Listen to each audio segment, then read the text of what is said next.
I'm sorry for taking so long. I was ambushed by children as soon as I left my shrine. I'm not surprised you're popular with the kids, especially with those fuzzy ears and floofy tail. I'm nowhere near as popular as you are, Wolby. And I can prove it. Oh, a woolly! And it's flying!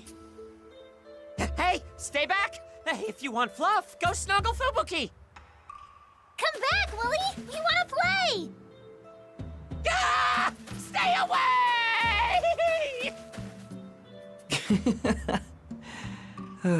Everyone's so full of energy today. Right? I could learn a thing or two from them. I might even manage to keep the chill out of my bones. Is it really that cold? Lately, yes.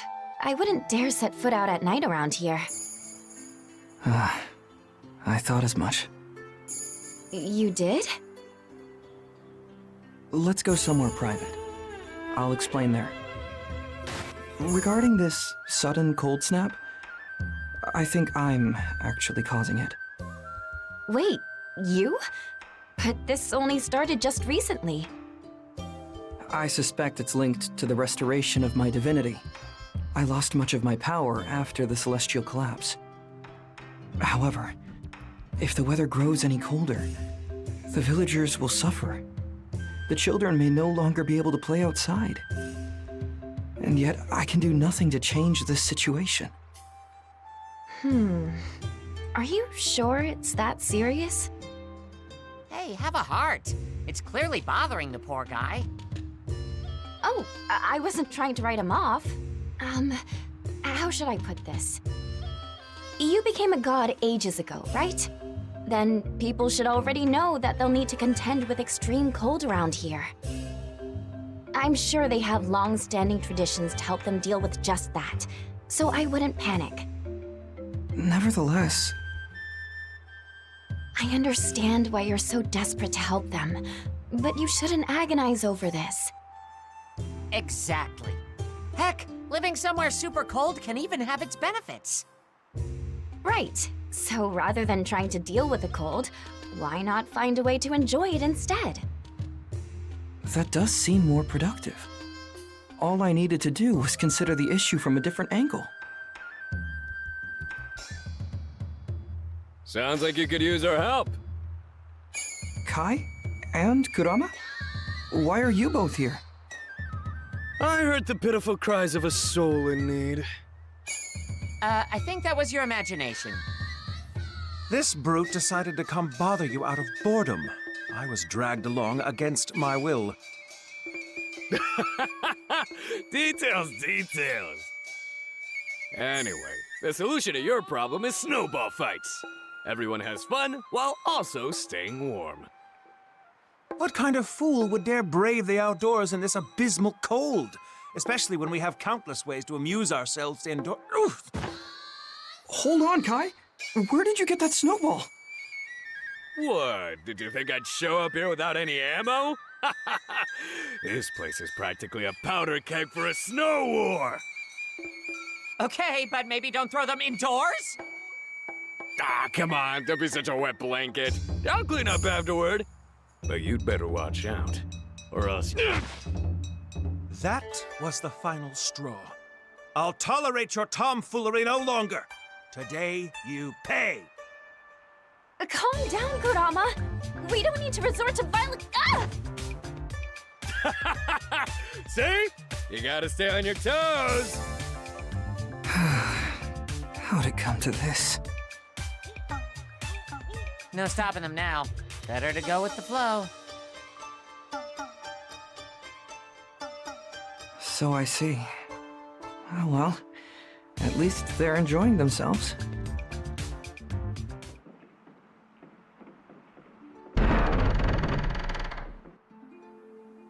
Have you all called the truce? No, I decided to wave my own white flag. I can't keep up with those two. Pay attention, you windbag! Unless you want another snowball right in the kisser! Prepare to face frosty fury, you insolent oaf! Chew on... God! That's friggin' cold! Ah! You'll pay for that! Take this! Aren't you cold? Quite the opposite, actually. The cold feels great after all that running around. Where'd that snowman come from? I made it. I haven't done this in quite some time, so I went a little overboard. It's even bigger than me. Impressive. By the way, do you mind if I ask you a question? As long as you think I can answer it. Why are you so worried about the village? I know you're only doing your divine duty, but I feel like there's more to this than meets the eye. How very astute. I can't hide anything from you, can I? I'm looking for something. You are? Indeed I am. May I share an old story with you? Long, long ago, while strolling through the village, I happened across an elderly couple in search of something.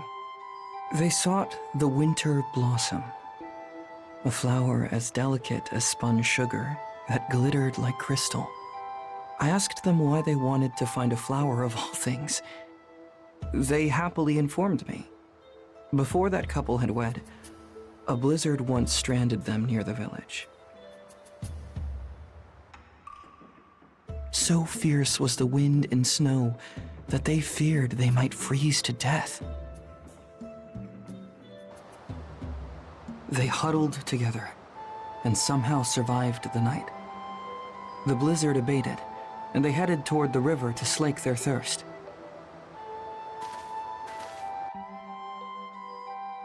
As they gazed across the snowy landscape, they saw the winter blossom glistening in the morning light. Time seemed to stand still as they stared at it, struck by its otherworldly beauty. Before they knew it, the flower had vanished, like something out of a dream. Unsure if they'd actually seen that flower or merely hallucinated it, in their old age, they sought it in the hope of one last glimpse. Their eyes practically sparkled as they recounted their tale of a sight far too warm for this cold place. Something about their story fascinated me. I couldn't help but offer to aid in their search, and together, we looked day after day. The weather grew ever colder. Massive blizzards interrupted us more than once. Still, we didn't give up. I kept on searching right alongside them. Unfortunately, we never did find the winter blossom. That couple passed on without ever seeing it again. Few times in my life have I ever been so frustrated with myself. What good is a god that can't even locate a simple flower? But because of that, I couldn't bear to give up. In the end, their wish became my own. Once, I even asked Sister Spring if she knew of any winter-blooming flowers. Oh, she would know for sure. You would think, but she didn't. I had come to believe the flower couldn't possibly be real.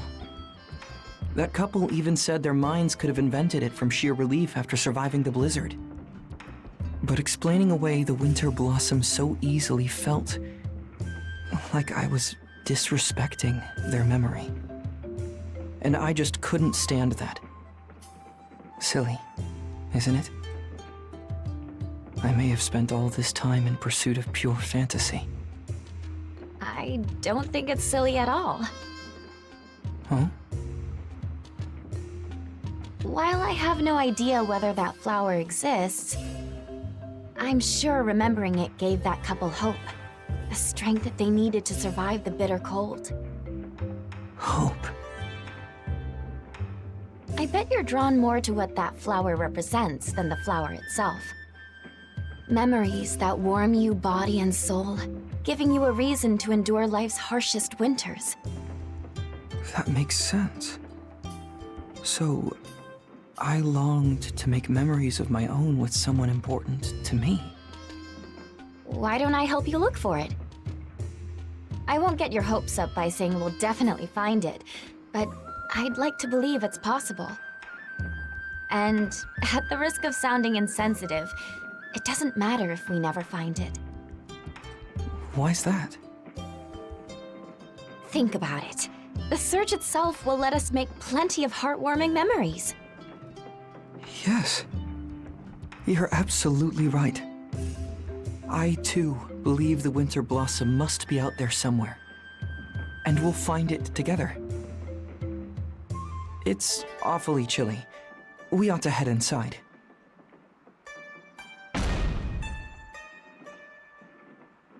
Ah, missed. I'll hit your smug face next time! Try all you like, but the outcome will never change. I can read your every move.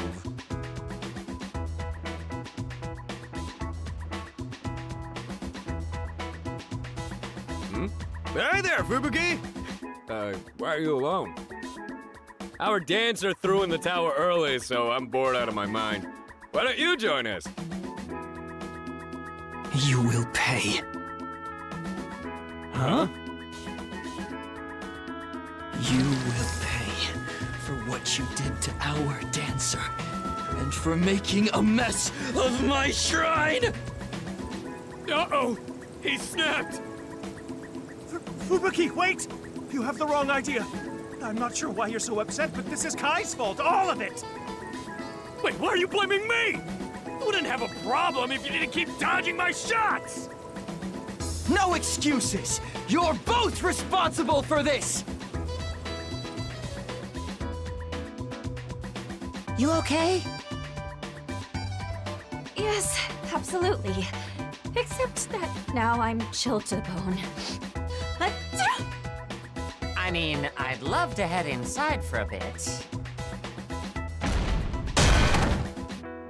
I doubt that squabble will die down anytime soon. Well, a little excitement is good for the soul. And I'm sure it will help Fubuki blow off some steam. Someday, he may even look back on this moment with great fondness.